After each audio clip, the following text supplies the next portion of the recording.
Mack. Mack, what week is this week? Oh, it's Coastal Week. Coastal Week. Yeah. Coastal Week. Coastal Week, baby. So what changes for Coastal Week, or what is enhanced? Nothing. I mean, we keep doing what we've been doing.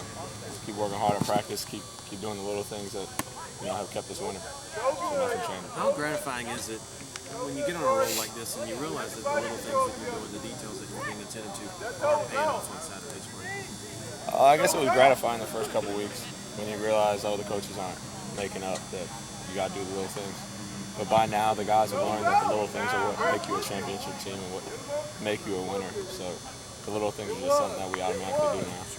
Have you been doing a weekly slugging every week, or is this something that's kind of popped up about a month ago? Yeah, it started Duke Week and then, just since then. So when you came up with Coastal Week, I know it's not real Einstein stuff there. You're just sitting around and, it's Coastal Week. That I kind of sounds just sit good. in the meeting and then we'll be watching some film or something. If I come over there, I'll just scream it in the meeting. You just screaming in the meeting? Yeah, kind of eureka moment. So I guess you're the guy that's allowed to interrupt once a week, huh? Yeah, once a week. Once a week, scream something and then it's back to work. What does Coastal Week mean to you? When you think about what you guys have been through, where things were when you got here, you guys have a chance to do something special. Yeah, when I got here, the goal has always been coastal champs and state champs, and it's never been something that we've really been able to realize or even come close to. My first year was the closest, but we were on probation, so that doesn't really count. And now we actually have a chance to, and it's in our hands. It's not like somebody has to lose for us to win. It's if we win, and that's it.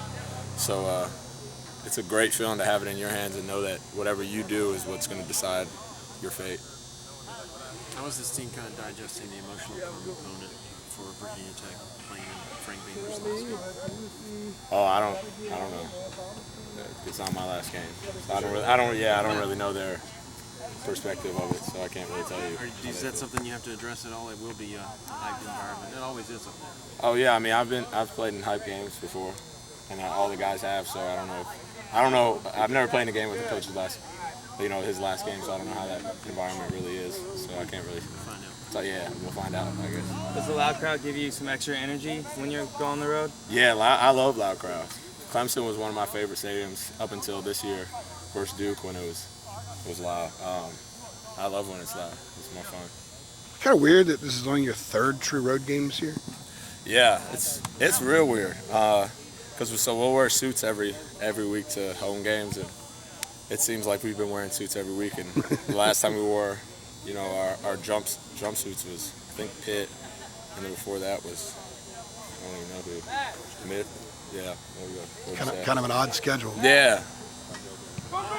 Coastal Week, baby! Yeah, but yeah, it's obviously it's good to play home, but every once in a while you got to go away and experience the world. Ryan's punt return the other day, it's kind of funny when you look at the block that you made. It kind of helped spring him, and I think you at one point about 15, 18 yards behind him. I know he ran laterally at one point, but you caught up to him and you helped guide him in the end zone. And just from that image alone, it kind of encapsulates the kind of guy that you are in special teams, and coaches talked a lot about, and even you've talked about it some.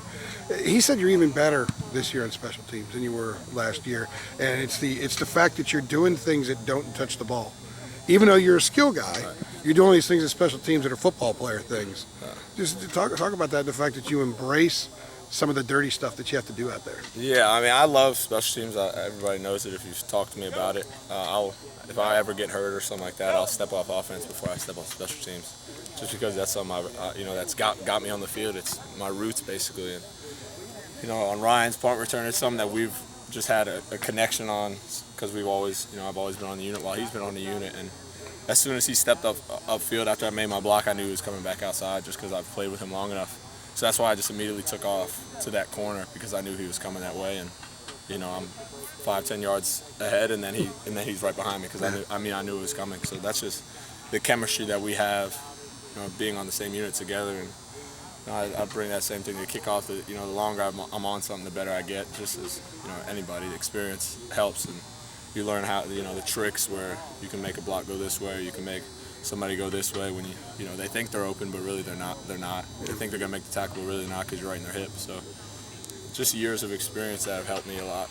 You're on the kickoff team too, and Coach was concerned back in September and early October because He kept saying someone's going to bust one, someone's going to bust one, but nobody did. But you guys have gotten to the point now where you had your best game the other day, and you're kind of looking like you did a year ago in kick coverage. Yeah, the guys are, it's tough to run down full speed and have to make a cut when everything's flying around. I mean, all there's bodies crossing and there's guys laying you out from the side, so you have that in the back of your head, and it's hard to stick to your rules or stick to the guidelines coach has said. But the guys are finally realizing that if we watch film and we know what they're going to do to us, we can do what they say and you'll be fine. So you watch the film last week, everybody's in the right spot, and we tackle him inside the 10, or he's fumbling the ball and we're tackling him inside, I guess that counts as a tackle, inside the 6. So it's guys finally realizing that, okay, if we just follow the game plan and follow what we're supposed to do, what we're coached, then we have nothing to worry about. Was it just this past weekend when you kind of maybe reached the point where you guys were most of last year? I think it was us as a whole. We've had 9 guys sometimes. We've had times where there's all 11 guys do the right thing, but not consistently. And I think last week was the first time that consistently all 11 were doing what they're supposed to do when they're supposed to do it. Thanks, appreciate it. Oh yeah.